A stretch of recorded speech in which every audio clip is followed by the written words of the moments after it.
300 शब्दों में सड़क दुर्घटना के ऊपर निबंध। ये किसी स्कूल के एग्जाम में क्वेश्चन पेपर में आए हुए सवाल नहीं है, बल्कि सड़क चलते दो लोगों को अपनी करोड़ों रुपए की गाड़ी से मौत के घाट उतार देने के आरोप में जमानत दिए जाने की 4 शर्तों में से एक शर्त है। आपको जरा बताते हैं आखिर ये पूरा मामला है क्या।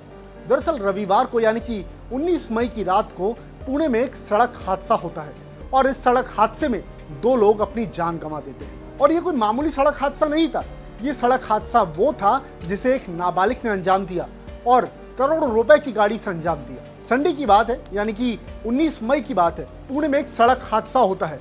इस सड़क हादसे में 2 लोग अपनी जान गंवा देते हैं और इस सड़क हादसे को अंजाम देता है रईस बाप का एक नाबालिग लड़का। इस नाबालिग की उम्र 17 साल बताई जा रही है, जो कि करोड़ों की कार में सवार था और इसने 2 लोगों को रौंद दिया। 17 साल का यह नाबालिग पोर्शे कार में सवार था और हादसे के दौरान जो लोग वहां पर मौजूद थे उन्होंने बताया कि इस गाड़ी की रफ्तार तकरीबन 150 से 200 किलोमीटर पर आवर की थी। ये 17 साल का रईसजादा 12वीं क्लास में पास होने का जश्न मनाकर वापस लौट रहा था, वही जश्न जिसने 2 लोगों के जीवन का अंत कर दिया। जिस गाड़ी में नाबालिग सवार था उस गाड़ी पर ना तो नंबर प्लेट थी और ऊपर से साहबजादे ने शराब भी पी रखी थी, ऐसा पुलिस की रिपोर्ट में बताया गया है। इस रईसजादे ने जो अपनी गाड़ी से 2 लोगों को चपेट में लिया, उसमें से एक युवक का नाम अनीश अवधिया है और दूसरी युवती का नाम अश्विनी कोष्टा है। दोनों मध्य प्रदेश के रहने वाले हैं और दोनों पेशे से इंजीनियर हैं। यह हादसा इतना ज्यादा भयानक था कि अनीश और अश्विनी में से एक जना गाड़ी से टकराकर 20 फीट हवा में उछलकर नीचे गिरा। बताया जा रहा है कि यह नाबालिग पब से लौट रहा था, 12वीं कक्षा में पास होने की खुशी में जश्न मना रहा था और अपने दोस्तों के साथ इस गाड़ी में शराब पीकर वापस आ रहा था। वहां मौजूद लोगों ने बताया कि इस हादसे के बाद में नाबालिग ने भागने की कोशिश भी की, लेकिन गाड़ी के एयरबैग खुल जाने के कारण सड़क नहीं दिख पाई और गाड़ी को वहां रोकना पड़ गया।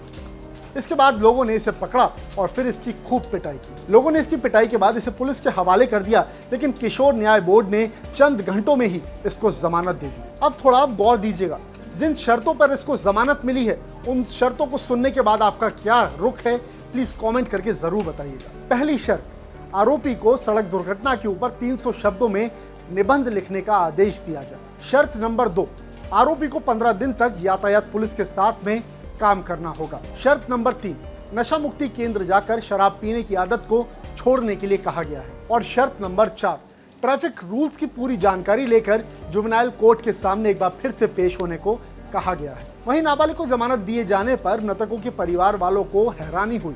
उन्होंने क्या कहा, जरा आप भी सुन लीजिए। सारे पेरेंट्स से बस यही रिक्वेस्ट करते हैं कि अपने बच्चों को जब तक बालिग ना हो जाए, गाड़ी अच्छे से चलाना ना सीखे, तब तक गाड़ी मत दीजिए। प्लीज़ सारे पेरेंट्स से रिक्वेस्ट है।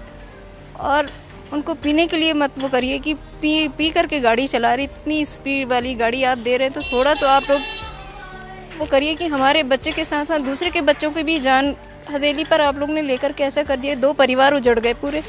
बच्चे को, माँ और बाप को तो थोड़ा सा सज़ा होनी चाहिए, उनके पिताजी को थोड़ा समझना चाहिए कि इस तरीके से नहीं वो करना चाहिए। हम गाड़ी दे रहे हैं तो कुछ तो बच्चे को इतनी रात को पी करके आ रहा है, पूछो बच्चे से कहाँ जा रहे, क्या कर रहे।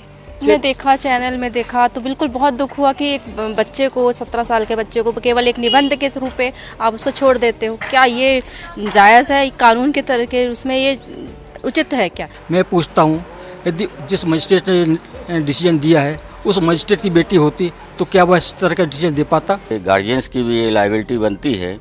महंगी गाड़ी और इतनी स्पीड वाली गाड़ी नाबालिग बच्चे को चलाने को दी है, तो कानूनन तो सभी के ऊपर कार्रवाई होना चाहिए। मेरा यही कहना है कि भारत का जो संविधान है, वो संविधान में जो कानून पहले से बना हुआ है उसको अलग से तो लागू करने की जरूरत नहीं है, तो उसी के अनुसार कार्रवाई होनी चाहिए जिसमें आगे लोग सबक लें। अब क्योंकि कार चालक नाबालिग था, ऐसे में उसके पिता को गिरफ्तार किया गया है क्योंकि उन्होंने नाबालिग को गाड़ी सौंपी थी। इसके अलावा जिस बार से ये लोग शराब पीकर लौट रहे थे उस बार के ओनर को भी गिरफ्तार कर लिया गया है क्योंकि उसने नाबालिग को शराब सर्व की थी। वहीं इस पूरे केस में पुलिस एकदम सख्त रुख अपनाना चाह रही है। इसके लिए उन्होंने लोअर कोर्ट में भी अपील की। पुलिस की तरफ से अपील की गई कि नाबालिग को एक एडल्ट के तौर पर ही ट्रीट किया जाए क्योंकि कानून में इसका प्रावधान होता है तो इसकी मंजूरी दी जाए, लेकिन लोअर कोर्ट ने इस अपील को रिजेक्ट कर दिया। इसके बाद पुलिस ने एक बार फिर डिस्ट्रिक्ट कोर्ट जाकर इसके लिए अपील की है, जिसकी सुनवाई होनी बाकी है। कि जो हमारी एप्लीकेशन संडे को जो हमने लोअर कोर्ट में मूव की थी कि ये केस एक अत्यंत हीनस और ग्रीवियस केस है और इसमें आरोपी जुवेनाइल जो है इसको एडल्ट की तरह ट्राई किया जाए, जो कि लॉ में प्रावधान है, उसकी एप्लीकेशन को जो लोअर कोर्ट ने डिसअलाउ किया था उसके विरुद्ध हम अपील में गए हैं और हमें विश्वास है कि उसमें हमें फेवरेबल ऑर्डर मिलेगा। दूसरा केस दाखिल हुआ था फादर पे और पब्स के मैनेजर्स और मैनेजमेंट पे। उसमें टोटल 5 लोगों के विरुद्ध वो गुना दाखिल हुआ था। 3 आरोपियों को कल अरेस्ट किया गया था, उनको आज कोर्ट में प्रोड्यूस किया जाएगा। बाकी जो 2 आरोपी, जो उसके फादर और एक और आरोपी को आज ताबे में लिया गया है, उनको पुनः लाया जा रहा है। उनको कल आज फॉर्मेलिटीज कंप्लीट करके उनको कल कोर्ट में प्रोड्यूस किया जाए। 12वीं क्लास में पास हो जाना, जश्न मनाना और उस जश्न में 2 लोगों को मौत के घाट उतार देना, लेकिन उन 2 परिवार वालों का क्या जिन्होंने अपने 2 लोगों को खो दिया?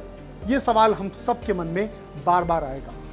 इस वीडियो पर आप सबकी क्या राय है, कमेंट करके जरूर बताइएगा और इस तरह की वीडियोस या खबरें लगातार देखने के लिए खबर विभाग को सब्सक्राइब करना मत भूलिएगा।